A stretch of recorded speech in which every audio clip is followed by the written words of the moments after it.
Hi, I'm Rahul and welcome back to our channel. Like the title says, it's winter, and winter is actually a good and also a bad thing for our aquarium hobby. So the good things when we talk about is that it's a very good time to set up a marine tank because marine fishes generally like a little bit cold temperature, and it's a very good time if you want to get into breeding, especially discus breeding. It's a good trigger when the temperature is a little low for the fishes. Now the bad side of winter is that freshwater fishes cannot handle this particular drop in temperature, and the room temperature directly affects your water temperature and they fall sick and they get into a lot of kind of problems. So it's a very important topic where especially in winter we need to take care of very important things and steps, which is what we have covered in this video. Watch this video till the end. See you on the other side.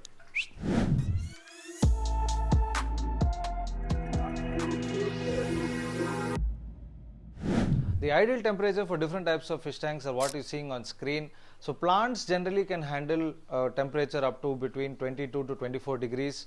Your fish, if it's a fish-based aquarium, ideal temperature is between 26 to 28 degrees.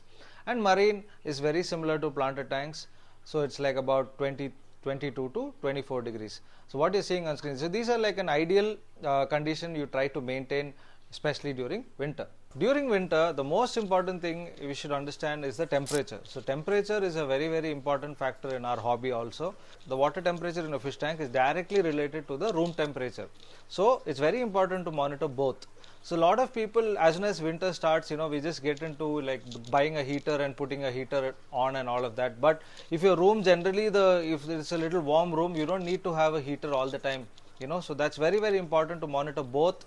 To monitor the room temperature as well as the temperature in your tank. So when we get into the temperature monitoring, always it's very important to actually use a heater along with a thermometer. A thermometer is the most important thing, I would say. I've said this in a lot of my videos that just putting a heater is not at all enough, because all the heaters, even the most expensive heaters we have bought and tried, don't cut off at the right thing. So a lot of people do this mistake of setting that the heater at 28 degrees and then just leaving it on. So that will sometimes not cut off at 28. It might go up to 30, which in turn actually increases the temperature in your fish tank too much, which is not really good for your fish. So always monitor your tank temperature with a thermometer. Use a basic glass mercury thermometer, what you're seeing on screen. You can use that. Not necessary you need to use digital and things like that. So just use a basic thermometer, but it's very important to use both hand in hand.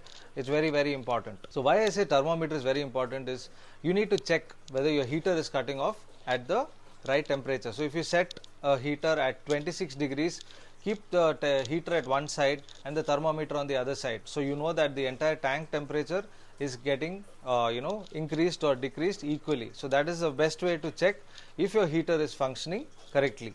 Lots of fishes have died because of excess of heat and the heaters bursting out and all of that. That is because some heaters, which are low cost heaters what we get, I don't want to mention names or brands, but there are low cost heaters which if you keep them on 24/7 it cannot handle the heat, especially with very cold weathers. What happens, the heater tends to break, and that in turn is very dangerous for your fish. Heater bursting is not a good thing for any fish, right? So please be careful when you do that. So sometimes what happens, even if you keep the temperature of your heater at 25 degrees, it will cut off at 27 degrees, and that you can check only with a thermometer. So that's why I'm repeatedly saying it is very important. Another very important thing what you can do in the hobby is that instead of keeping your heaters on full time, you can actually use a timer, what you're seeing on screen right now. It's very not very expensive, very easily available on Amazon. I'll look for it and leave a link of it in the video's description. Use a timer especially in the nights for about 6 to 8 hours. That will actually idle out your tank temperature, because generally in the nights is when the temperature goes down and the water temperature drops. So it's very important that in the night specifically, if you can use a timer for 6 to 8 hours. Another very important thing in the hobby during winter is that avoid doing big water changes, because when you do big water changes like 50% and above water change, what happens is that there will be a sudden change in the tank water temperature. So that is going to be very stressful for any kind of fish, especially if you're keeping discus and any other even normal freshwater fishes. Be a sudden change in the tank water temperature. So kindly avoid doing more than 50% like water changes, I will not recommend. Ideally, I would say do about 20 to 30% water changes. Try to do it like in the afternoon or when the heat or the outside temperature is a little high, so that the tank temperature there is not much of a variation.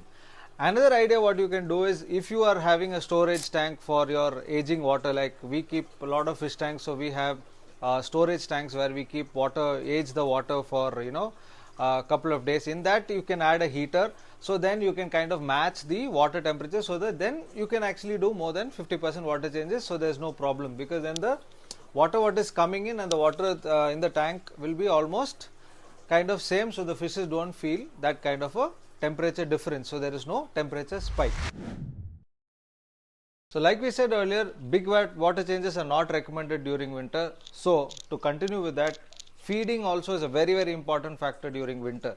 So don't overfeed your fish, because when you overfeed your fish, they will eat and they will create waste, and when they create waste, you have to do water changes, and that again becomes temperature changes in your tank and all of that, which will internally affect your fish. So keep in mind, one time feeding during very, very peak winters is more than enough, so that we can save on avoid water changes. And even that generally in the cold weather, their metabolism is slow and their digestive systems also are slow, so overfeeding is not important or not recommended, because then they will eat, because they are fishes, they just eat when the food comes in, right? So they will eat, and that also in turn affects their health and all of that. So feeding once during winter is more than enough. So like what you saw in the video, already we covered a lot of points. So in this, one more very important thing, what happens to a fish when the water temperature goes below 20 or reaches 18 degrees, is that they become very, very weak, and they are not able to move around well. They also tend to catch illnesses like the ick, like you would have seen what you're seeing on screen. You can see the image of the fish having these white spots. These kind of diseases are prone to build up during winter and low temperatures. And also the metabolism of the fish or the intake of the fish will be less. So like we said earlier, also avoid overfeeding for two reasons. One is their digestive system will be slow. Second is that you can also avoid water changes. So ideally keep it in a normal way. So hope you guys like this video. If you did, give us a thumbs up, like and share our video. And we have covered few of the topics I see. If I missed out any topic, do mention it in the comments, and we will make another video about it in case we have missed out something. And we also make videos in Hindi, Tamil, Malayalam and Kannada. All our 4 regional channel links are mentioned in this video's description. Do check it out, and the same video will be recreating it in the 4 languages. We also have a website called Fwrapperaqua.com.